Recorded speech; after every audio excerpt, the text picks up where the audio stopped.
Esto es El Disfraz de Polifemo.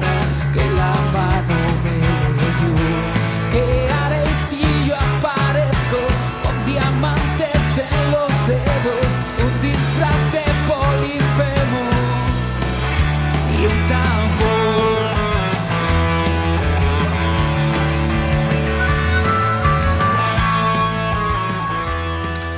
Hola, bienvenidos al Disfraz de Polifemo.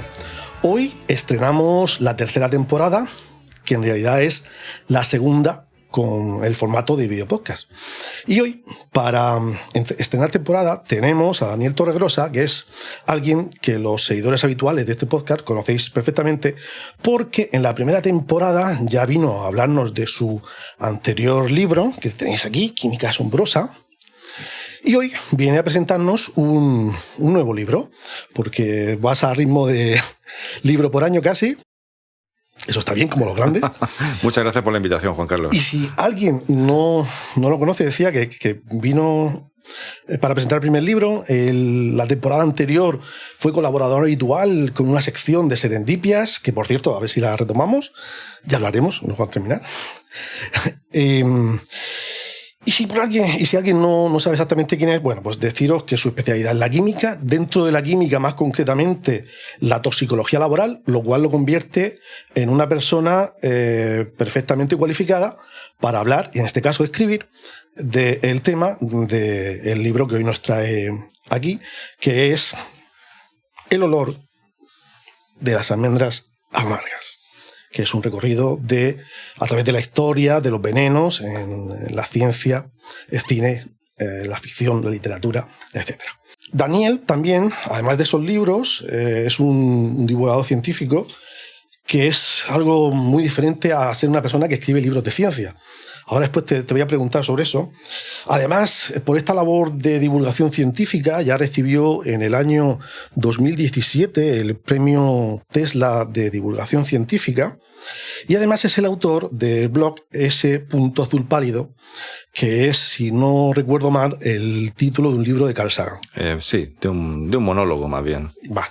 Lo primero, de un libro también. Lo primero, ¿qué tal? ¿Cómo estás? Bueno, lo primero, gracias por la invitación y encantado de venir aquí porque la última vez fue online, por videoconferencia, pero tienes aquí un estudio maravilloso. Estudio número 1 del Disfraz de Polifemo. Sí, efectivamente, se está súper a gusto. No he estado con Jordi Wild, pero creo que tú eres mejor.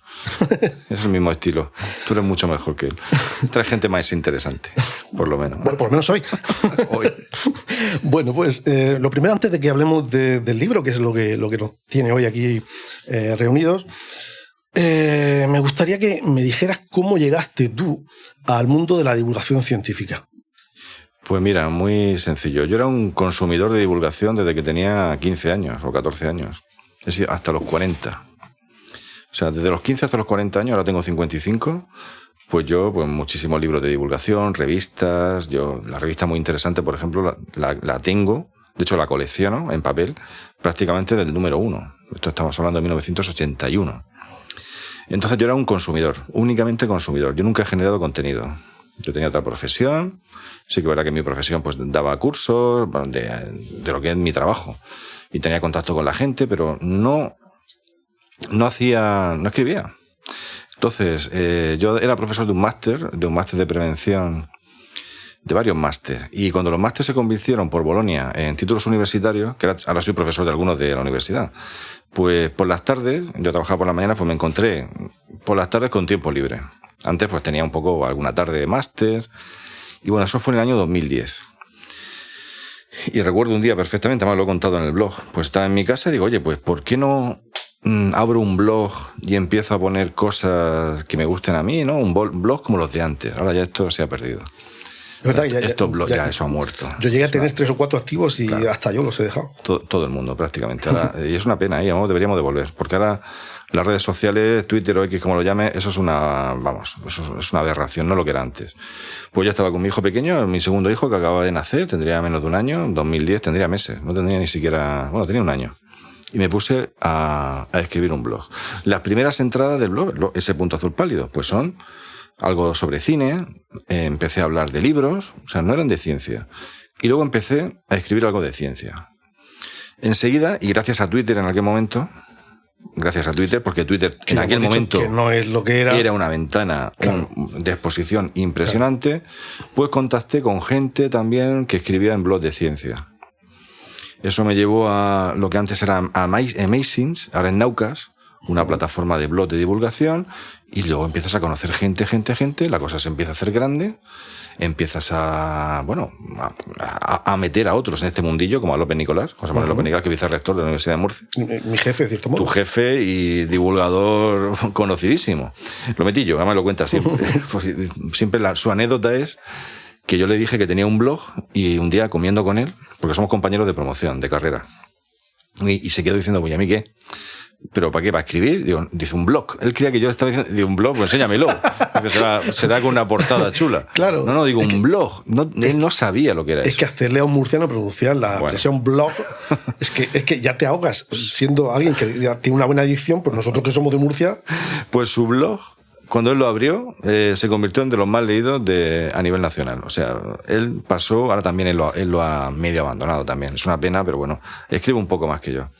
Pues todo eso me fue llevando, empecé a escribir sobre mitología y ciencia, de ahí luego salió el libro, y ya últimamente pues te llaman de sitio, sin yo buscarlo, pues ya acuden a ti. Montamos una asociación de divulgación, José y yo, hace años, ahora ya no estamos allí. Organizamos eventos con la universidad, 1000 cosas. Juan Carlos, o sea, fue una explosión cámbrica, haciendo algo que nos gusta, a lo de José y de mí, algo por hobby, por vocación. Yo sigo haciendo, es una afición, realmente.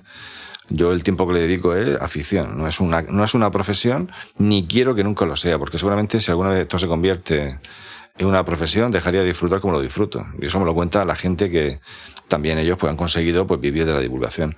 No lo disfrutan como cuando era su afición. Supongo que en el deporte a lo mejor pasa lo mismo, no lo sé. Pues ha sacado un tema que no quiero soltarlo, aunque quería ir rápido al libro, pero es interesante lo que has dicho de la incertidumbre de por dónde tirar ahora a la hora de conseguir maximizar la difusión, Sí. la difusión de los contenidos que uno quiere, porque lo has dicho, las redes sociales ahora mismo no tienen el efecto exponencial de difusión que tenían antes, y hemos dejado los blogs, los que escribíamos blogs hemos dejado los blogs, estamos dejando Twitter prácticamente, que nos queda, porque bueno, hay una red TikTok, social donde la gente está generando contenido más o menos interesante, aunque sea profesional, que es LinkedIn. Yo no estoy metido mucho, pues pongo algo, pero se ve que hay un poco más de no hay populismo, no hay gente opinando, hay gente que a lo mejor a nivel profesional mete su rollo, pero también a nivel de blog de ciencia, gente que genera contenido científico, pues bueno, ponen algo en LinkedIn y no está mal, porque es otro formato, y ahí como siempre tienes que ir con nombre y apellidos, es más difícil o más improbable, o más improbable, un perfil falso. El troll anónimo. Exacto. Alguien que pueda decir gilipolleces, perdón por la expresión. Entonces yo en LinkedIn sí que estoy viendo poquito, pero podría ser un poco una salida. Porque por lo demás ya lo estás viendo tú. Además serían píldoras muy cortas, aunque sea gente buena. En TikTok. Gente muy buena divulgando, pero queda... No es un... Y luego los podcasts, de verdad. Los podcasts, como el tuyo, como muchos podcasts que hay por ahí de ciencia, los podcasts siguen siendo para mí... igual que el libro en papel. El libro en papel nunca se va a perder. El podcast, la radio, yo creo que es un formato que, bueno, se ha traspasado un poco de la radio en directo, que yo la sigo poniendo en el coche. Y yo pongo podcast en el coche. Y pasan los años, y yo hace 15 años oía podcast. Y ahora hoy ya no entro en Twitter como hace 15 años, no entro en otras redes sociales como hace años. Pero para mí el podcast como este, o el videopodcast, que al final es lo mismo, pues es un formato que se queda y luego da pie a poder explicar bien las cosas, con tranquilidad, a las pruebas me remito, por ejemplo, tu programa es súper interesante. De hecho, cuando alguien me pregunta qué es eso del podcast, para intentar simplificar y no empezar ahí a soltar ahí una perorata, digo, mira, como la radio, Exacto. Pero grabado. Pero ya la gente lo conoce, ¿no? Ya es raro que te pregunten por... No te creas, ¿eh? Porque si encima es un podcast de ficción sonora, que en realidad no es exactamente un podcast, Claro. que es otra de las facetas que yo trabajo y tal, al final es un poquito lío. Pero por eso decimos, la radio pero grabada. Y hecha, bueno, aquí de forma autorrealizada. Y lo bonito que es tener, como yo tengo en iVoox, una selección de podcast que me los descargo, me los pongo en el coche o te lo pones luego en tu casa cuando no te... Eso es una maravilla.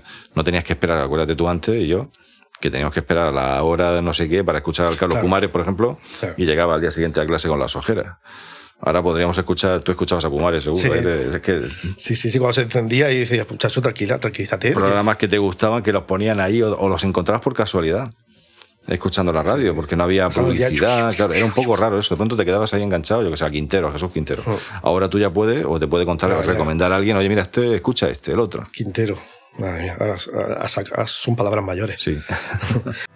Hola, soy Juan Carlos García, creador de la serie de ficción sonora Lúpulo Cas9, una serie interpretada por Jessica Cerón y Nacho Novo. ¿Te imaginas lo que pasaría si alguien inventara una cerveza que adelgaza? No una cerveza 00 o light, no, que adelgaza y con alcohol, con todo. Sería la caña, ¿verdad? Pues yo sí lo he imaginado y lo he convertido en una serie de ficción sonora. Escúchala, que te va a gustar, en lupulocas9.es o en tus plataformas de streaming preferidas. Vamos con el libro. Perfecto. Y como a mí no me gusta cebar los programas, ni me gusta crear expectación en vano, te voy a hacer la pregunta que creo que es la que más te hará la gente en relación al tema del libro, de los venenos, y que, vamos, yo creo que es lo que la gente que ya sepa de lo que va el libro seguro que tiene en mente. Es más, es posible que tú seas capaz de intuir qué pregunta es la que te voy a hacer. La pregunta que me hacen siempre en todas las charlas donde voy, que siempre hay alguien que levanta la mano y me hace la misma pregunta. ¿Me la vas a hacer tú también? Es posible que sea esa pregunta. ¿Sabes si hay algún veneno indetectable? Correcto. Pues lo que te voy a pedir es que, por favor, nos hagas nos intentes de memoria enumerar toda esa lista, si eres capaz de recordarla.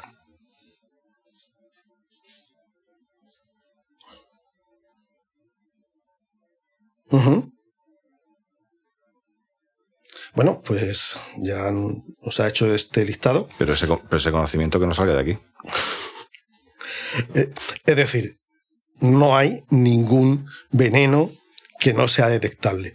Pero yo a esto, y ahora sí va la pregunta de verdad. Y si lo hay, no lo sabemos. Ahí está. Por ahí es por donde quería ir. Porque además no es solamente que se nos escape, sino lo estás buscando. Porque yo intuyo que la cuestión no es tanto que sea técnicamente posible encontrar un veneno, como que en el caso concreto del que se trate, en ese momento dado, se esté buscando de verdad. Porque intuyo, yo no soy especialista en esas cosas, por supuesto, ni mucho menos, que con un simple... Es decir, si una muerte no está claro que hay una probabilidad de envenenamiento, no se hace autopsia. Si no hay autopsia, a simple vista descartamos ya un buen montón de venenos que a simple vista no los tenemos. Si hacemos una autopsia básica, supongo que también se nos escaparán otros y para determinados habrá que ir a buscar cosas concretas, ¿no? Pero es muy difícil. Es muy difícil porque tú para envenenar a alguien, si nos metemos ya en este fregado, por cierto, necesitas... Pues mira, no me la voy a comer, pero voy a ver si son amargas. No sé, por el olor. Y luego si quieres hablamos de la portada del libro, del color y... Para la gente que todavía sigue esto en formato audio, le acabo de ofrecer unas almendras amargas que, bueno. Pero bueno, vamos a intentar... Son otra pregunta que me hacen: ¿cuánto hay que tomar para matar a alguien? Luego sí que la contestamos. Con 10 kilos a lo mejor sí. No, menos, un poquito menos, bastante menos. Pero con 10 acierto, ¿verdad? Bueno, con 10 seguro. Y de las no amargas, seguramente. Incluso con agua. Y seguramente de las no amargas. Bueno, pues claro, es que el uso criminal de los venenos, que el libro habla de los venenos en la historia. Entonces, claro, en la prehistoria, en la época en Roma, en Grecia, que lo cuento en el libro, pues tenía más sentido utilizar el envenenamiento, porque aquí lo interesante es cargarse a alguien pero que no te pillen. Claro, si no lo puedes hacer con un hacha. Efectivamente, ahí lo hacían, pues la prehistoria te daba igual, le pegaba al tío con la piedra, no había justicia y te ibas por el camino donde habías venido. Entonces cada vez se han ido sofisticando más los venenos en cuanto a más efectividad, con menor dosis, o sea, llevarlo en un tarrito. El caso del polonio, por ejemplo, el polonio 210 con Litvinenko, eso fue en 2006, que era una sustancia radiactiva que lo destrozó. Pero en ese caso lo que querían hacer era hacerle mucho daño, no matarlo. Le voy a pegar un tiro y ya está. Con un claro, que sufra, ¿no? O sea, que sufra. Estuvo casi un mes agonizando, o sea, descomponiéndose por dentro. O sea, hay un poco más, cuando son ya los venenos más, o los agentes Novichok, que lo hemos visto últimamente con Navalny, aunque Navalny no murió por agente Novichok, fue envenenado y murió el pobre este año pues en la prisión esa del Ártico, pues por las condiciones miserables de las cárceles soviéticas, rusas en este caso. Entonces es improbable que se esté investigando con veneno, es muy difícil de aplicar. También le puede salpicar el veneno al que lo está aplicando. O sea, por ejemplo, si recuerda el caso de Kim Jong-un, o sea, Kim Jong-un, perdón, el hermano. O sea, Kim Jong-un es el presidente de Corea, o el líder supremo, como quieras llamarlo, su hermanastro. Kim Jong-un fue asesinado en un aeropuerto creo que fue en Singapur, unas chicas le pusieron un pañuelo con VX. Claro, eso es peligrosísimo para ella y para todos los que estaban allí. Engañaron a 2 chavalillas para decirles que era una broma. Eso es lo que parece ser que fue así. Claro, porque si le dices de verdad que... Claro, que llevas a llevar algo que te puede matar a ti. Pues lo mismo dice Piñao. Pues, entonces, muy complicado, un envenenamiento, puede ser un acto terrorista, pero se detectaría enseguida. Yo no creo que a estas alturas se esté investigando este tipo de arma para aniquilar a alguien. Fíjate, tenemos casos recientes del Mossad israelí haciendo reventar buscas. O sea, hay otros tipos de guerra por ahí encubierta, pero el de envenenamiento seguramente habrán visto que es complicado. Que es complicado porque no es selectivo. Antes de avanzar más, ¿cómo podría ser la definición de veneno?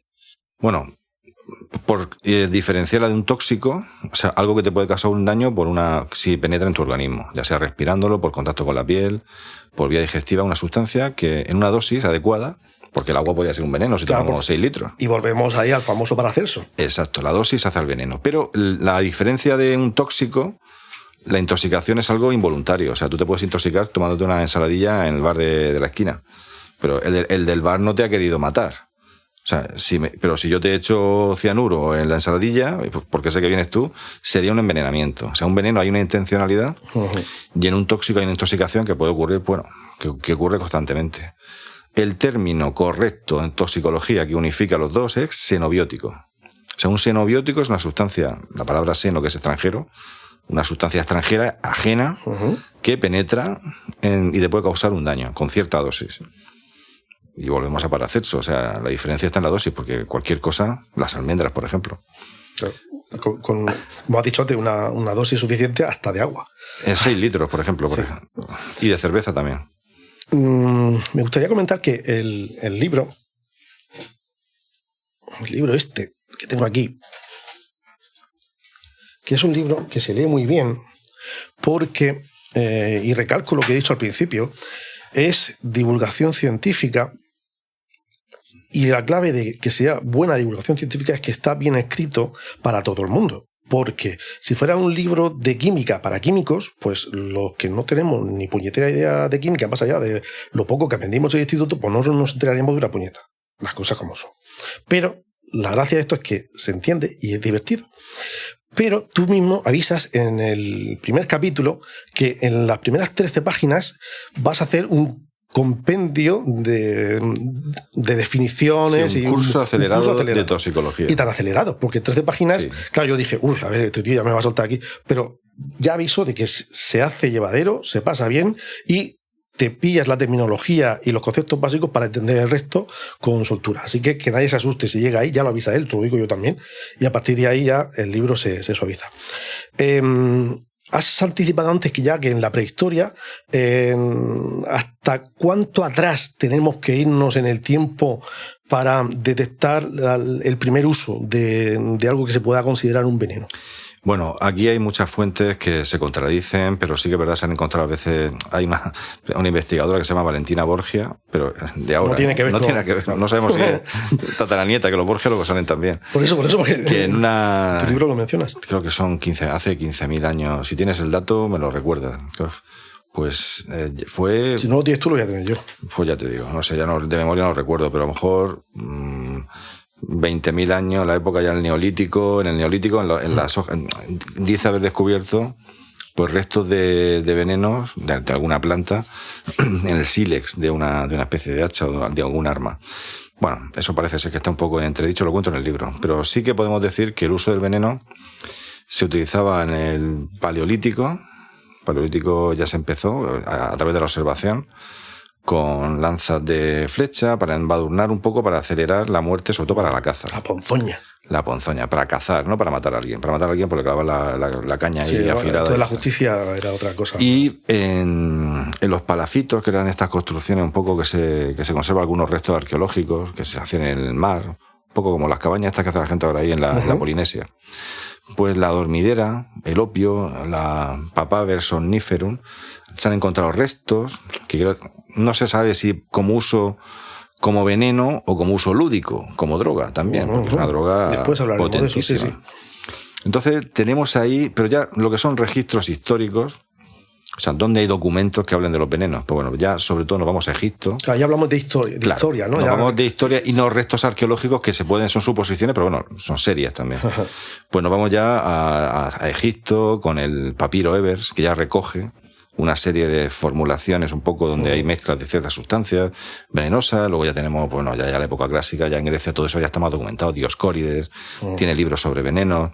Sí, que quizá ya son una época un poco más reciente. De casos concretos, conocidos, famosos, supongo que el de Sócrates será el primero, ¿no? Ese, sí, sobre todo es el que más se cuenta, porque sí que está... La muerte de Sócrates está descrita perfectamente como envenenamiento en Fedón, que lo hizo Platón. O sea, en el libro Fedón de Platón cuenta la muerte de Sócrates. Entonces, eso fue en el 399 a.C. O sea, fue condenado judicialmente y fue con cicuta. Entonces, seguramente anteriormente, por supuesto que había muchos más, pero pasa que, claro, Sócrates era un personaje como Sócrates en la historia de la filosofía. Que muriera por envenenamiento es siempre portada de libros de veneno. Yo hablo en el libro porque hay que hablar de él. Y luego con mucha iconografía, porque el libro también habla mucho de cuadros y de representaciones en el arte de lo que han sido los envenenamientos.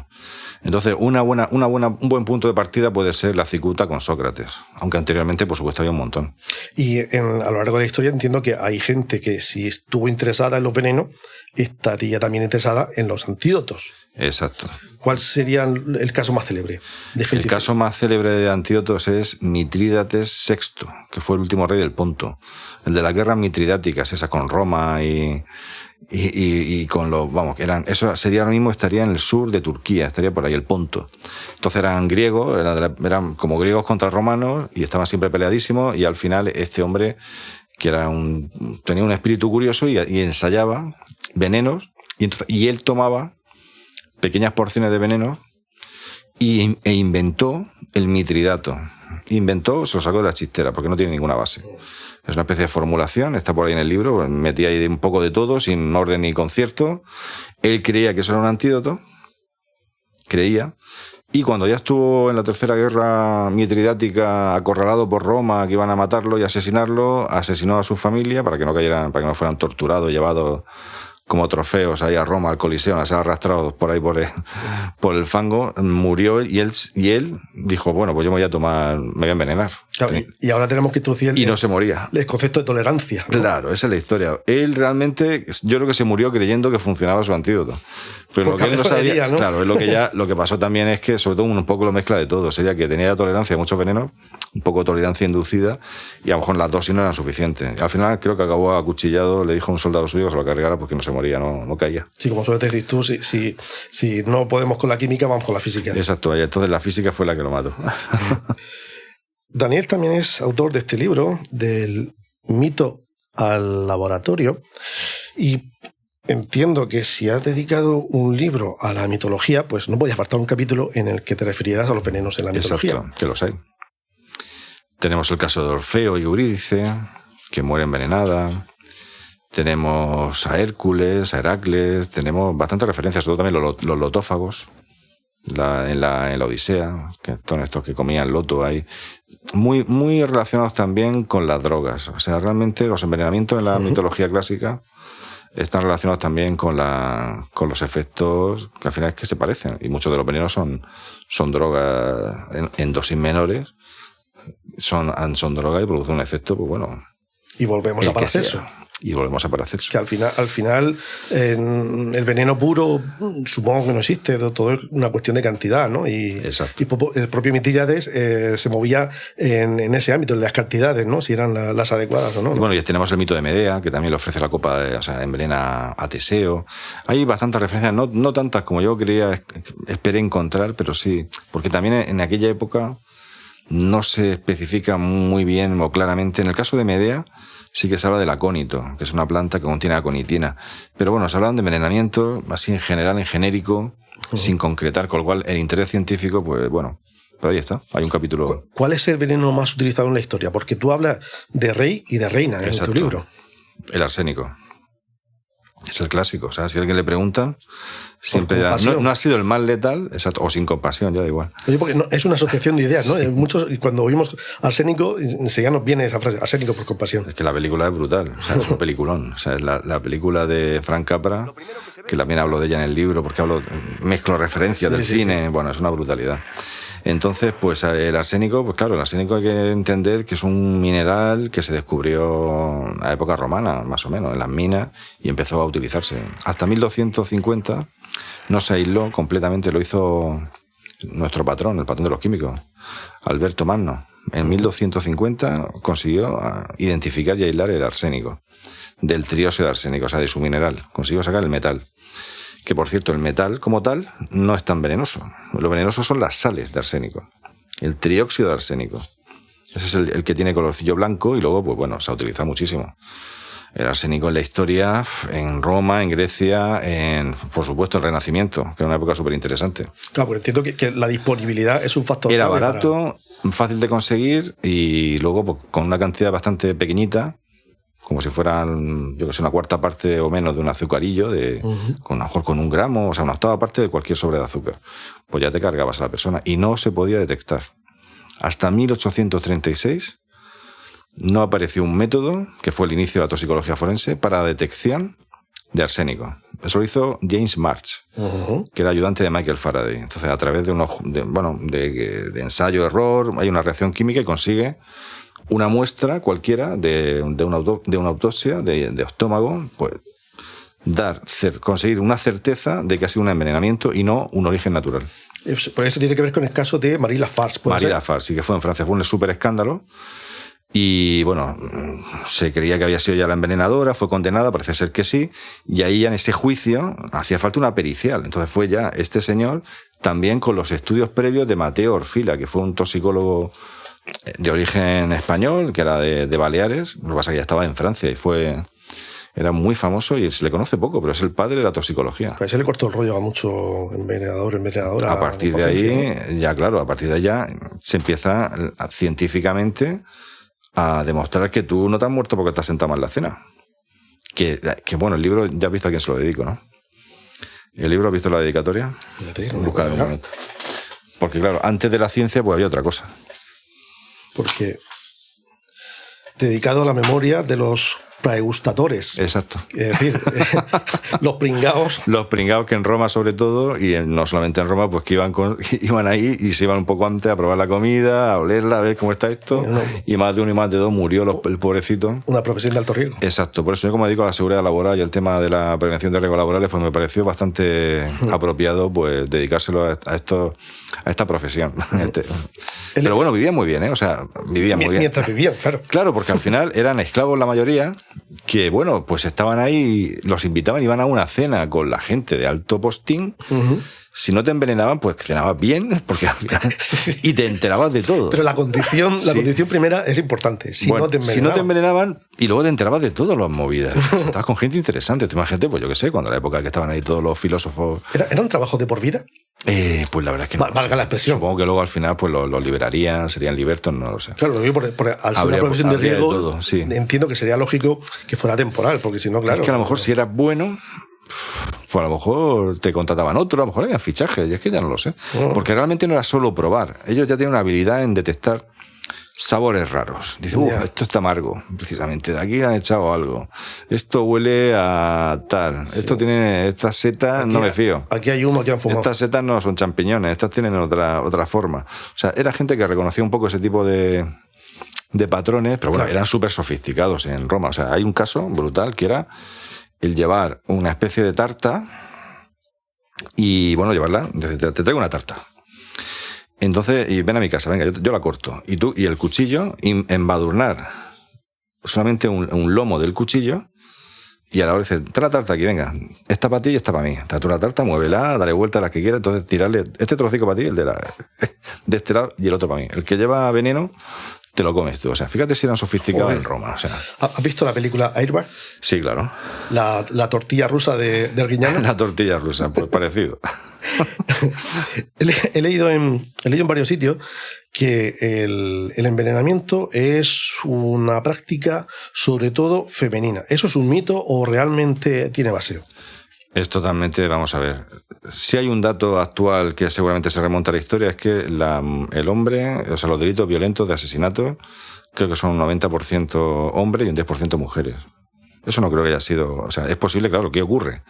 Que hace 2000 años, pues a lo mejor la mujer pues físicamente no tenía acceso a las armas como tenían los hombres, y si tenía que ser criminal utilizaba el veneno, pero no significa que significa eso solo. Y luego históricamente pues sí que es verdad que a la mujer se le ha achacado esa asociado a la brujería también, que muchas veces se utilizaba la brujería pues para denigrar a la mujer, para... Sí, al final la misoginia. La misoginia absoluta y el machismo. O sea, es un poco, pero sí es verdad que hay envenenadoras famosas como lo hay envenenadores. O sea, no, pero sí es cierto, bueno, que está Locusta en Roma, que está Giulia Tofana, que, bueno, la Boissine ahí en Versalles. Hay figuras femeninas, pero yo creo que son anécdotas.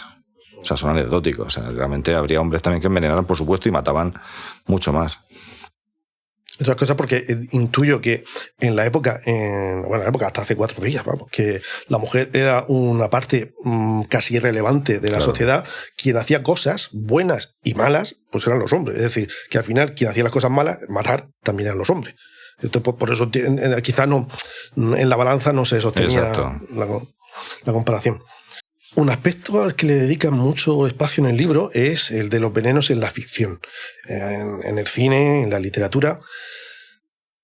Si no queremos alargar esto mucho, yo te propongo que elijas una obra de literatura y otra de cine muy relacionada con los venenos que a ti te resulte especialmente significativa, porque ahí en el libro pones un montón.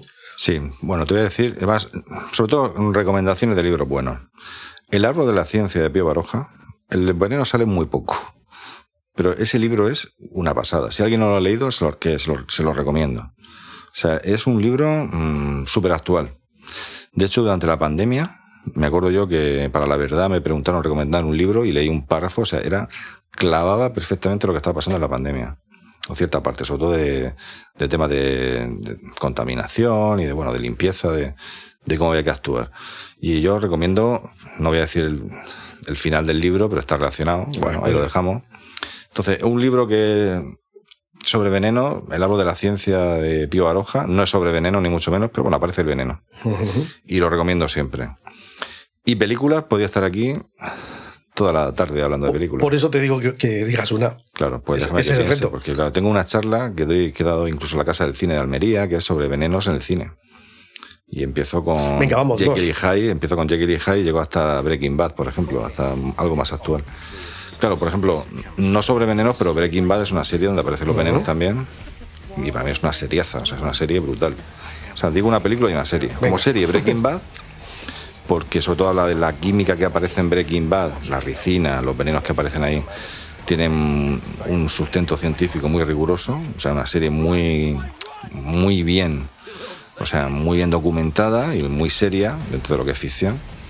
Y como película, pues me quedo con Sospecha de Hitchcock, porque tiene una de las escenas más impresionantes de la historia del cine, la famosa escena que está subiendo Cary Grant por las escaleras, el vaso de leche para dárselo a su mujer, con la música, iba dentro de una bombilla. Yo recomiendo a la gente que la busque, o no sé si la puedes poner ahí un trocito en el vídeo. Entonces sube por las escaleras y realmente sugiere que la está envenenando. O sea, porque ella está enferma, la está llevando ahí y ella sospecha, la película es que se llama así, de que su marido la está intentando envenenar. ¿Te recuerdas la escena? Sí, estoy Y además que es recordando. una escena mítica. O sea, y luego si ves cómo se hizo, pues Hitchcock mete una bombilla dentro de la leche. O sea, es que se ve la leche así como brillando. Y el tío subiendo ahí con una música que te acojona totalmente. Eso se explica también en una película de Truffaut, La Noche Americana. Es Cómo verdad. iluminar una cosa cercana en un sitio donde en principio no hay un foco de luz. Entonces ponía una especie de lamparita que enfocaba la cara. Explicar la técnica esa. Bueno, hay un libro de Truffaut que es El cine según Hitchcock. O sea, y es un librazo, ¿eh? Lo tienes, ¿verdad? Lo tienes. Enséñalo. Lo tengo Sí, señor. aquí. Esto no estaba preparado, ¿eh? Esto no estaba preparado. Si hay que recomendar un libro, esta tarde, antes que el mío quizás, hasta ese, fíjate lo que te digo. Venga, te dejo que digas otra película y otro libro. Que te veo que te estás conteniendo y... No, libros ya muchos. Libros puede estar aquí también toda la tarde. Otra película que aparezcan los venenos y los envenenamientos. Bueno, pues El nombre de la rosa, por supuesto. El nombre de la rosa, pero vamos, como película, como libro y como escena maravillosa final, a estas alturas todo el mundo lo ha visto. Y para aprender química, porque tiene un fallo. Tiene un fallo porque ahí aparece... Bueno, ya lo contamos, ¿no? ¿Podemos contarlo? Sí, yo creo que ya le ha pasado unos años. Ha prescrito. Del 86, ¿no? 87. Sí, yo creo que del 86 la película. Y el libro anterior. El libro anterior. Bueno, pues Jorge de Burgos, ya cuando se descubre todo el pastel, invita ahí en la biblioteca de la abadía a Sean Connery, a Guillermo de Baskerville, al ayudante. Le enseña el famoso libro de Aristóteles, el de la comedia de Aristóteles, y empieza ahí, pasa las páginas. Exacto. Y se ve ahí algo verde que está que este se pone los guantes y empieza a pasar. Dice, no, dásela tú. El otro no sabía lo que estaba haciendo. Dice, no lo voy a hacer porque esto está envenenado, que eran los envenenamientos. Claro, el color verde, que es el color del libro. Que ya vemos que no es casualidad. No es casualidad. Tampoco es casualidad la molécula que hay ahí. El color verde... ¿Qué es la de...? Eso es el benzaldehído, que es el que proporciona el amargor a la amigdalina que llevan las almendras amargas. No el cianuro. El cianuro, las almendras amargas llevan cianuro, pero el carácter amargo no solo del cianuro. Contrariamente a lo que cree la gente, es el benzaldehído. Que es, un aldehído, el que está ahí, prácticamente con la calavera. Entonces, claro, el fallo histórico, el fallo en esa película, que los fallos sirven para aprender ciencia, no pasa nada, o historia, es que ese color verde, esos compuestos, esos pigmentos verdes de arsénico son posteriores a la época donde está la película. En la película sí que podían haber compuestos de arsénico, serían amarillos, sería oro pimente. Pero ese verde es el verde de Sile, el verde de París, que luego la gente se puso de moda y lo ponía en las pinturas de las paredes. Ahora te preguntaré por ese verde. Todo ese mundo que hubo ahí hasta que se descubrió que aquello era hipertóxico porque liberaba al ambiente algo de arsénico y te podías envenenar. Era una época un poco salvaje. Y supongo que por volumen de obra, Agatha Christie.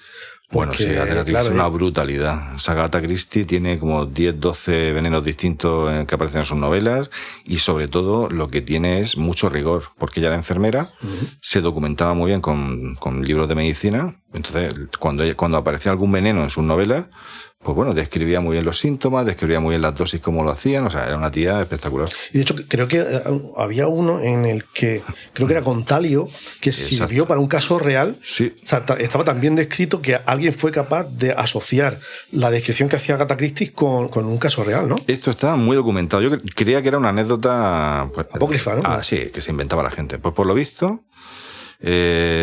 había en un hospital, había una persona que estaba bastante enferma y no daban con lo que tenía. O sea, no sabían qué había pasado. No sospechaban de envenenamiento ni mucho menos, solamente que estaban muy mal. Entonces, pues, estando allí, el médico describiendo la historia clínica, los síntomas que tenía, una enfermera que estaba leyendo el libro, se llama El misterio de Pale Horse. Dice, pues yo estoy leyendo un libro ahora mismo, que en este libro están contando lo mismo que tú me estás diciendo.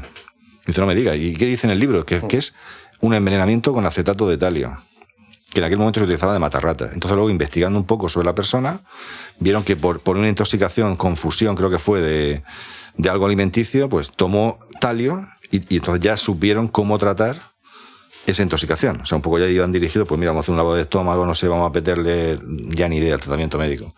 Y parece ser que salvó la vida porque estaba ahí la enfermera y escuchó y ya estaba leyendo esa tarde o ese día en su casa el libro de Agatha Christie. Pues, os lo repito, es un libro que está muy bien escrito, que es muy divertido y que hay un montón de anécdotas relacionadas con todo esto, con la ficción, con el cine, con la literatura, pero también hay casos reales que son bastante más duros y que, por ejemplo, ahora, si nos vamos a la época de la Guerra Mundial, de los campos de concentración, en realidad el matarile a los prisioneros se los daban con veneno, con gas. Quizás el envenenamiento más masivo de la historia. Estamos hablando de millones de personas que fueron exterminadas en los campos de exterminio de Auschwitz, Treblinka, Sobibor. Y claro, era una maquinaria de matar personas, porque ya hubo un momento que se ejecutaba a la gente a disparo, lo llevaban al principio, pues lo llevaban a las afueras, pero eso ya, por ejemplo, los verdugos, los que disparaban, llegaban a su casa y se pegaban un tiro muchas veces. No soportaban eso. O sea, matar a una persona por la espalda con un disparo, se negaban. Entonces inventaron otra cosa. Como demasiado personal, ¿no? Exacto. Entonces la maquinaria nazi inventó las cámaras de gas. Al final, mete a la gente dentro de un sitio, tú no ves cómo se mueren, te tapas los oídos y echas por encima Ciclón B. O sea, que incluso ponían el argumento de la economía, que era más barato que las balas. Muchísimo más barato, claro. O sea, ¿a qué nivel de atrocidad? Claro. O sea, era una maquinaria, porque el que quiere optimizar pues una cadena de producción en la industria, pero ellos pensaron, aquí la producción era matar personas. Asesinato industrial. O sea, sí, totalmente despersonal. Bueno, esto es, vamos a poner la canega, esto es de la historia de la infamia de la humanidad, es más reciente. Déjalo, que se me está poniendo más cuerpo. Reciente. Vale, bueno, sí, pero era cianuro, era con cianuro de sodio, o sea, era el Ciclón B, que, ojo, pero es que esto tiene cola, porque cuando acabó la Segunda Guerra Mundial, mucha gente no sabía que esto había pasado. Eso es cierto, gente de Alemania, incluso oficiales nazis, o oficiales alemanes, no tenían ni idea. Y el mundo no era fácil de demostrar. O sea, en los juicios de Nuremberg se demostró el volumen de este crimen. Cuidado que... Se demostró, que me veo todo nervioso. Se demostró por las facturas que había de compra del Ciclón B a la IG Farben, que era la industria química que fabricaba el Ciclón B. Que ahora se llama Bayer o Bosch, era un conglomerado de Bayer, Bosch, BASF, o sea, de empresas que siguen funcionando. Era IG Farben. Entonces, con las facturas, que se compraron toneladas prácticamente de esto, que era un plaguicida, Dice, esto no se utilizó de plaguicida, esto con el volumen. Con eso se pudo demostrar que es que hubo que demostrar. De hecho, aquí en España, en Europa es difícil, pero hay negacionismo del Holocausto. O sea, en Estados Unidos hay movimientos negacionistas, pero potentes. Por eso he sacado la pregunta, porque es un tema muy duro, pero... creo que si no se habla, se ignora, se olvida y se hace desaparecer. Entonces, aunque le hayamos dedicado un minutito nada más, creo que no hay que olvidar esta mierda, porque esto es una puñetera mierda de la historia de la humanidad. O sea, que nos demuestra lo horrorosos que somos también los seres humanos. Esa parte está dentro del ser humano también, que no se olvide. Si me dejas terminar este bloque con una cita que viene en el libro, no me la sé de memoria, de Jacob Bronowski, precisamente de este tema. Jacob Bronowski era un divulgador, precursor de la divulgación en documental, que tiene un documental que se llama El ascenso del hombre. Y hay un capítulo donde él se va yo creo que es Auschwitz. Se va a Auschwitz, donde antepasados suyos fueron asesinados allí. Y termina el capítulo con una frase, a ver si la encuentro. Termina con esta frase. La tiene subrayada. Pues no, soy un buen lector, sé dónde está. Porque te gustó. Fue en Auschwitz-Birkenau. O sea, llega allí, entonces él se va ahí al barro un poco de Auschwitz. O sea, él se va allí a tocar el suelo. Y dice así: se dice que la ciencia deshumanizará a la gente y la transformará en números. Eso es falso, trágicamente falso. Mire usted mismo. Fíjese en el campo de concentración y en el crematorio de Auschwitz. Ahí es donde a la gente se la convirtió en números. En el estanque que allí se encuentra fueron arrojadas una gran parte de las cenizas de unos 4 millones de personas. Y eso no lo hizo el gas. Lo hizo la arrogancia, lo hizo el dogma, lo hizo la ignorancia. Cuando la gente cree firmemente que es poseedora del conocimiento absoluto, sin ponerlo a prueba a través de la realidad, así es como se comportan. Esto es lo que hacen los hombres cuando aspiran a tener un conocimiento propio de los dioses. O sea, es una brutalidad de fragmento. Que no se nos olvide nunca. Que no se nos olvide. Bueno, vamos a tocar algo un poquito más liviano, porque es de estas cosas que, insisto, está bien que no se nos olvide, pero el cuerpo... El dogma y la ignorancia es lo que hace estas cosas. Y bueno, vivimos tiempo... Bueno, no tanto... No, yo no me preocuparía, pero bueno, hay que frenar, ¿eh? Vamos, no lo sé. Vamos por ciclos. Hay que... Cuando empiezas a olvidar y a negar, y estamos ya negando, lo has dicho, estamos en fase de nacionalismo, es el primer paso para volver a repetirlo. Siempre hay un movimiento de este tipo, lo que pasa es que suenan más, porque vimos ya en el mundo de la política. Suenan más, pero siempre ha estado ahí. Pues que tengas razón. Yo soy optimista. Que tengas razón y que nunca jamás pasemos por nada parecido. No creo. Vamos a cambiar de tercio, vamos a aligerar esto un poquito, porque a mí por lo menos se me ha puesto un poquito mal del cuerpo. Y vamos a volver otra vez a Paracelso, que es la tercera o cuarta vez que lo menciono, en relación con el rock and roll. Porque el rock and roll tiene su su mítica también, sus leyendas, y tienen mucho que ver con el uso de sustancias, ¿no? Y sustancias que utilizadas en determinada cantidad, pues no deja de ser un uso lúdico, pero a partir de cierto punto, pues se convierten en un veneno. Y el ejemplo primero que pones tú es el de mejor batería de rock and roll de la historia. No tienes duda de que es el mejor, ¿verdad?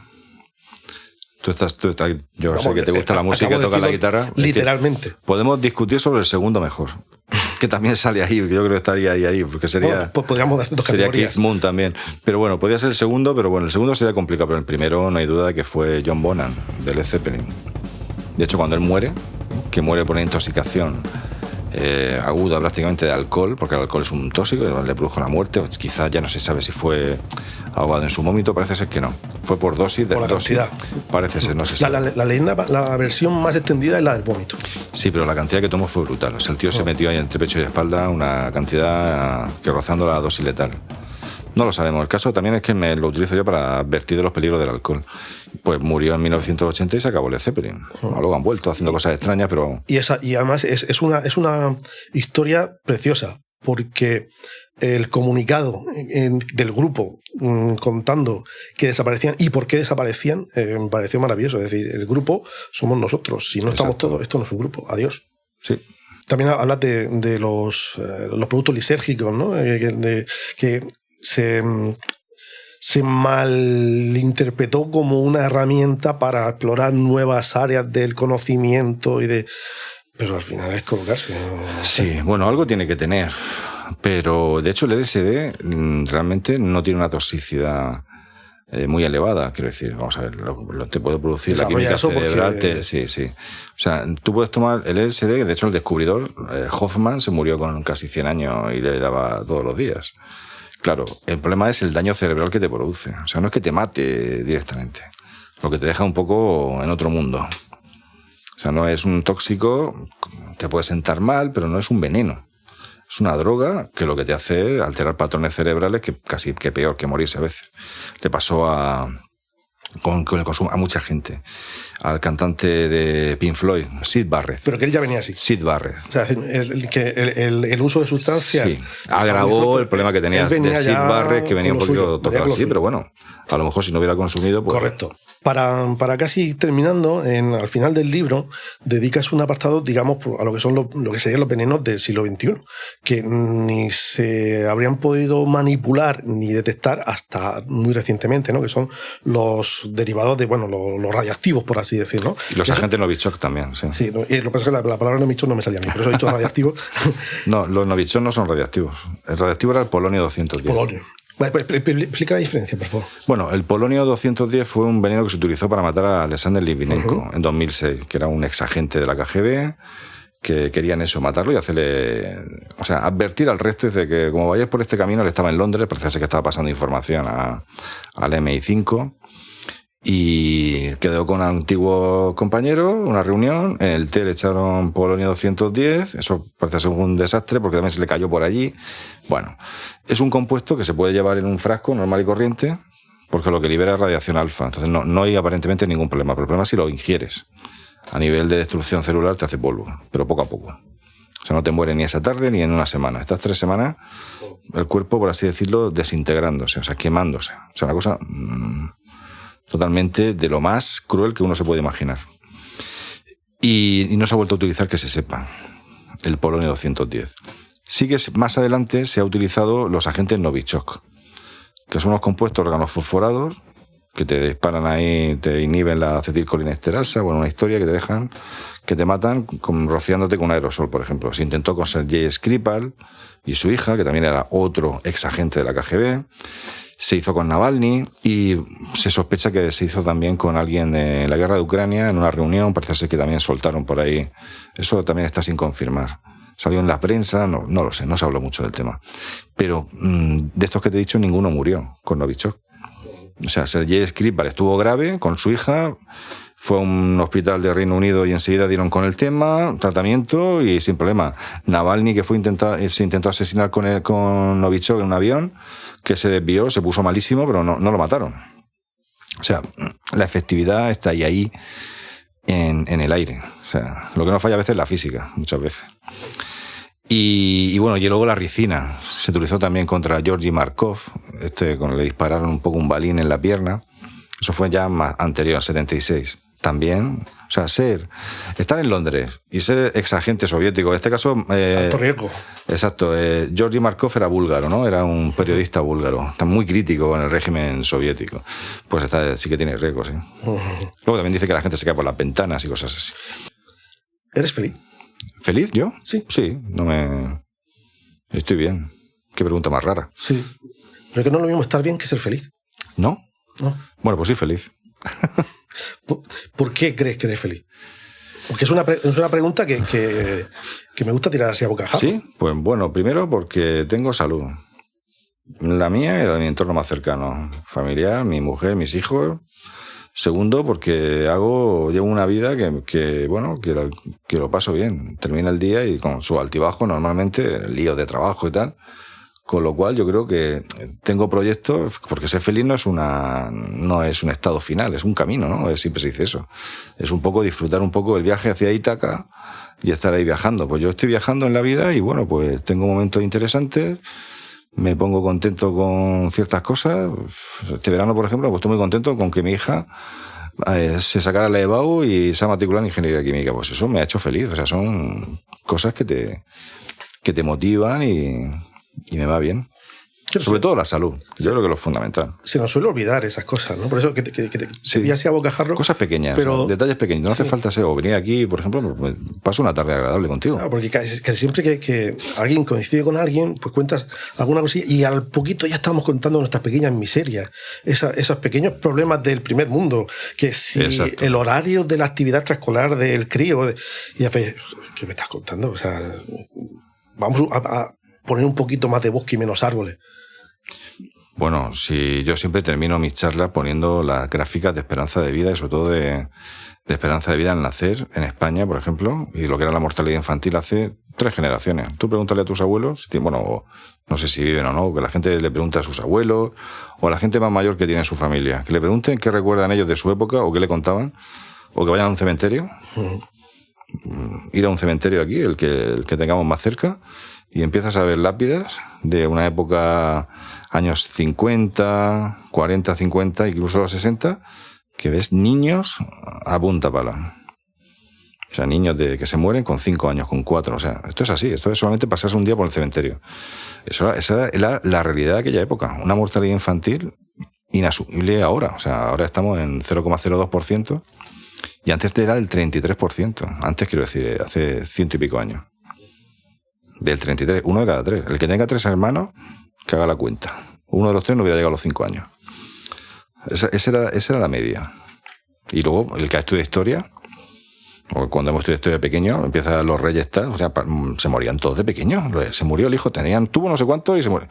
Daba igual, era democrática en este caso. La muerte, las infecciones, que morían todos sobre todo por infecciones antes de cumplir 15 años. Democrática del todo, ¿no? No hacía excepciones, ¿eh? Que si no tienes para comer y para... Bueno, eso era la miseria, pero lo que era la peste, lo que era la disentería, lo que era la difteria, el sarampión, la viruela, eso pillaba desde los reyes hasta... Pero sí es verdad, claro, si morías de otras cosas más básicas...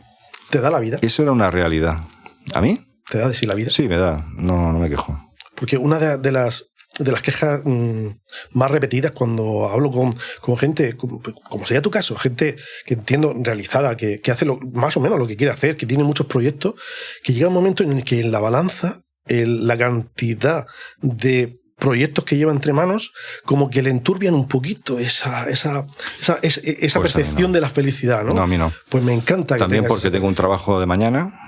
Tengo un trabajo que parece que me gusta, un trabajo que me deja la tarde libre. La tarde luego las paso llevando a los niños a baloncesto, pero escucho podcast. El verano lo dedico a escribir muchas veces. De hecho, este verano he escrito otro libro. Eso te iba a preguntar. ¿Tenemos otro por ahí entre Tenemos otro, pero va a salir el año que viene. O sea, no puedo adelantarte mucho, pero te lo traeré aquí en primicia cuando se publique. Pero evidentemente relacionado con la química de algún modo. No, con la química no, con la ciencia. La editorial Spinolia, que es la misma de Química Asombrosa. Y sobre ciencia en general. Sí, es que es eso, es que es un libro más amplio. Vale, pues esperamos tenerte aquí. Lo traeremos aquí, al disfraz de Polifemo, ¿cómo no? Está, sí, señor. Pues nosotros te despedimos ya. Daniel, muchas gracias por asomarte a la ventana del de verdad, estoy encantado. He sido feliz esta tarde aquí contigo. Me alegra que ayudemos y no que seamos un marrón más para la gente que hay que hacer. Y dice, el pesado tal. Así que si te lo has pasado bien, yo también soy feliz. Y lo dejamos aquí. Hasta aquí hemos llegado por hoy en el disfraz de Polifemo. Y como siempre os digo, buenos días, buenas tardes y buenas noches. ¿Qué haré si yo aparezco con diamantes en los dedos? Un disfraz de Polifemo y un tambor.